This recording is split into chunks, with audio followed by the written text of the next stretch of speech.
Back at Cloggy, Ferran is progressing well on November. So how did he and the other climbers come to be on the international meet?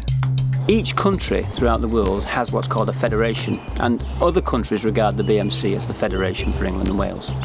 We send an open invitation to every single federation throughout the world and say we're holding an international meet between these dates. We have a closing date, and if you would like to send 2 of your members, please fill in an application form and send it to the BMC before this date. And we ask that they try and choose 1 male and 1 female. And it's up to them, each federation, to decide who they want to send. It's clear from the breadth of countries represented at the meet that the BMC has significant global reach. But what exactly is its purpose at home? The BMC was formed in 1944, towards the end of the Second World War, and basically the BMC's job is to protect the freedoms and promote the interests of climbers, hill walkers and mountaineers. But we also do things like test gear, especially gear failures. We run competitions. We look after access. Access is a massive part of the BMC's work, making sure that climbers, hill walkers and mountaineers can get on the mountains and get to the crags. Now high on the second pitch, Ferran is tackling the hardest section. There's a freezing wind and the main crack has narrowed significantly, while the face has steepened to vertical.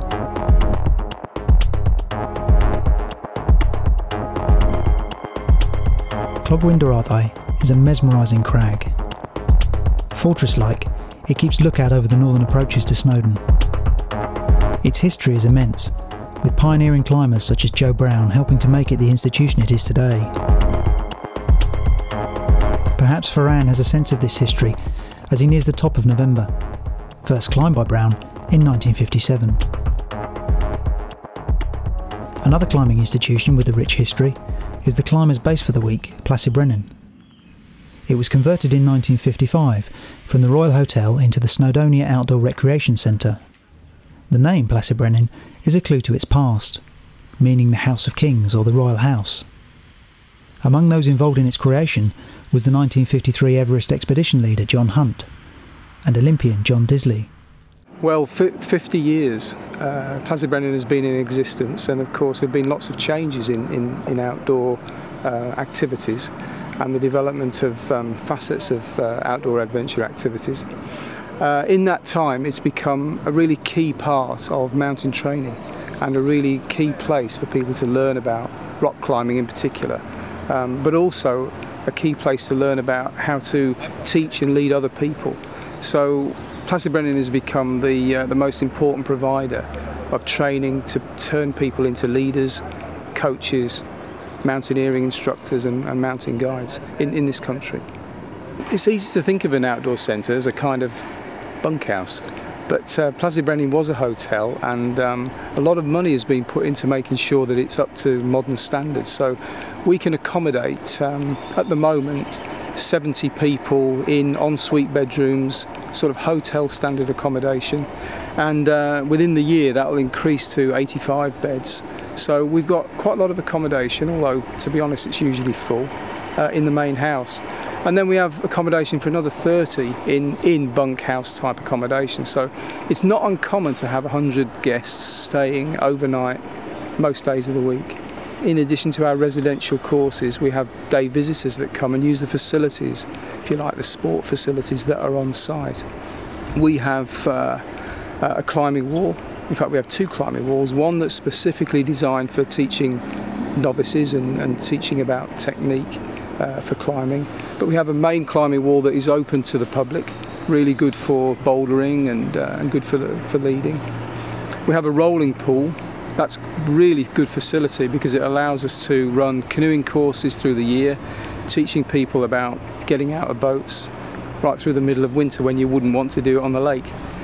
We have a ski slope, which is a useful introductory activity facility, but it's also great as a community facility as well, so people come from around the area to use it. It's good to have. And then outside the building and just off the site we've got 2 very good pieces of water, a local river And then, of course, you can literally walk to the crags and walk onto the hills from our doorstep. On Travan, Sari and Alison have reached the Cannon Stone, a traditional resting point.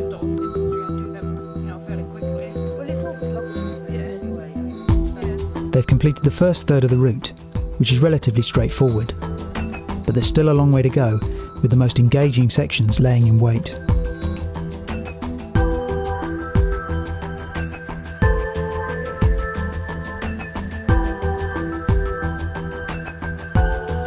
Travan offers the mountaineers so many different route options, but the highly regarded direct route up the centre of the North Ridge is Sari and Alison's choice.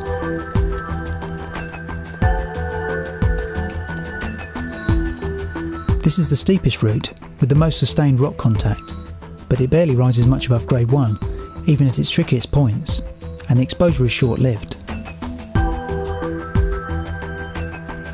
It is simply the best fun you can have on rock, without a harness.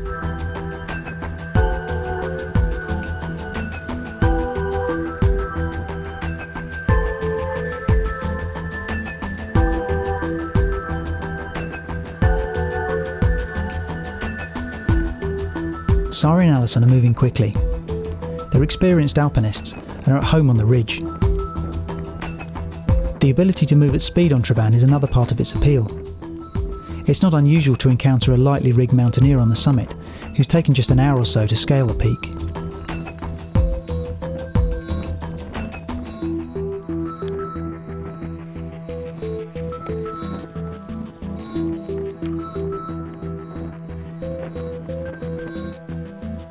Back at Cloggy, Leanne and Ferran have finished November and are eyeing up their next route.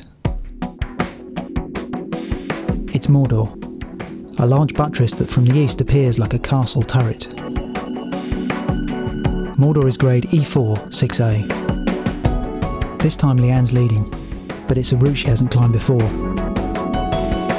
To add to the pressure, it's also a route with a point of no return. A one-way ticket.